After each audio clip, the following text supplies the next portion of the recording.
9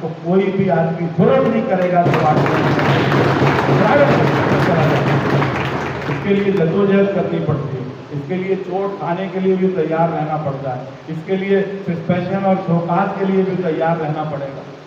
آپ دوست جو یہاں پر تشریف فرما ہے, یہ ذمہ دار دوست ہیں, ان کے پیچھے سینکڑوں لوگ ان کے ساتھی دوست ڈویژنوں میں ان کے ساتھ شانہ بشانہ کھڑے ہوئے ہیں. ہم یہی بتانا چاہتے ہیں انتظامیہ کو, ہمارے پاس یہ پچھلے کچھ 5-7 سال سے ایک رواج چل گیا, 10-15 آدمی لو, 10-15 جھنڈے لو, زندہ باد مرد آباد انتظامیہ کا نعرہ لگاؤ اور اپنا 2 نمبر کا کام نکالو اور چلو اپنے رستے پر, اور پھر انتظامیہ کی لائن ٹھو کرتے رہو. ہر وقت ہمارے ہر کارکن کو آنکھیں کھلی رکھنی ہے. کسی بھی وقت کوئی بھی شخص مار کے میری اور آپ کے مراد کو سلب کرنے کی کوشش کرے گا, سازش کرے گا, ہمیں اور آپ کو آنکھیں کھلی رکھنی ہے. ہم اور آپ اس کا دفاع کریں گے. آپ کے آنکھیں کھلی رکھنے سے, آپ کے دفاع کرنے سے نہ صرف یہ کہ واٹر اینڈ سیوریج بورڈ کے ملازمین کا تحفظ ہوگا, بلکہ کراچی کے شہریوں کا 3-3.5 کروڑ شہریوں کا بھی حقوق کا تحفظ ہوگا آپ کی آنکھیں کھلی رکھنے سے. دوستوں اور ساتھیوں, یہ جو باتیں آج ہو رہی ہیں کہ جی پرائیویٹ نہیں ہوگا اور آ گیا سی ای او کی تنخواہ, آپ کو ہم نے گلشن اقبال کے پروگرام میں بتایا تھا کہ وہ اپنی جو اپنی گریڈ کا افسر ہے اپنی تنخواہ 12 لاکھ روپے منظور کرا کے بورڈ سے آگے.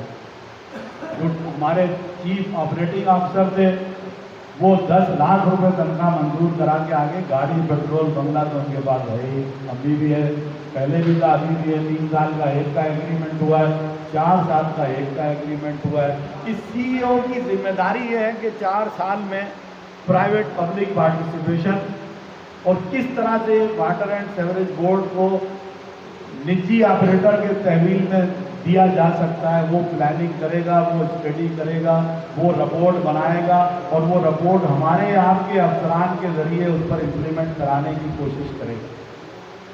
اس سے پہلے بھی 93 میں بننا شروع ہوئی تھی, 93-4 میں, اور 95 میں 96 میں ایک انٹرنیشنل ٹینڈر طلب کر لیا گیا تھا.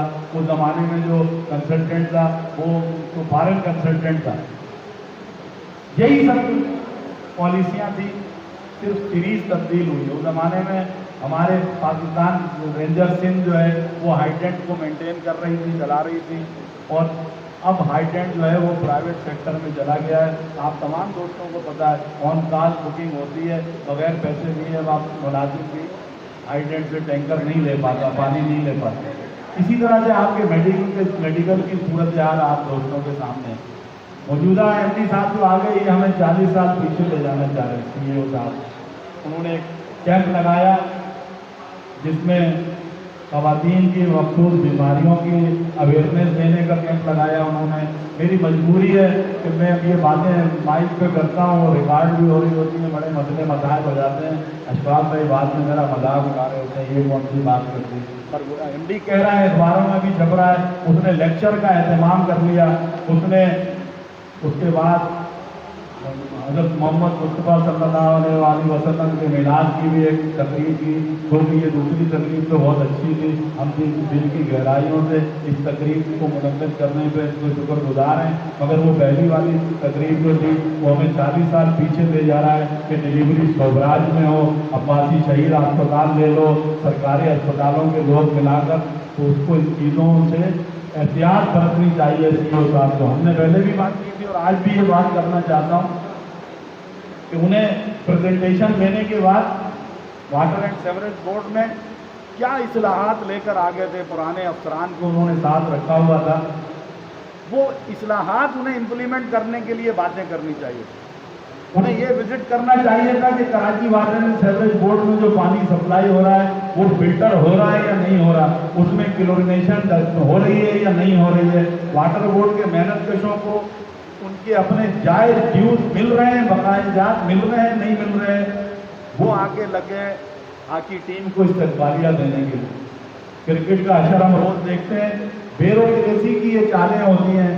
ملک میں افراتفری کرنی ہو تو کرکٹ میچ پہ لگا دو, بڑی بڑی اسکرینیں لگا دو, یہ وہیں سے سیکھے ہوئے وہیں کے ٹرینڈ لوگ ہیں, یہ میرے آپ کے اس شہر کے وفادار نہیں ہیں، یہ ورلڈ بینک IMF کے پٹھو ہیں، ورلڈ بینک اور IMF کے وفادار ہیں، یہ ان کے حقوق کے تحفظ کی، ان کے ڈالر کے تحفظ کے لیے کام کریں گے، میرے اور آپ کے مسائل کے لیے، میرے اور آپ کے مسائل پر بالکل کام کرنا نہیں چاہتے یہ لوگ۔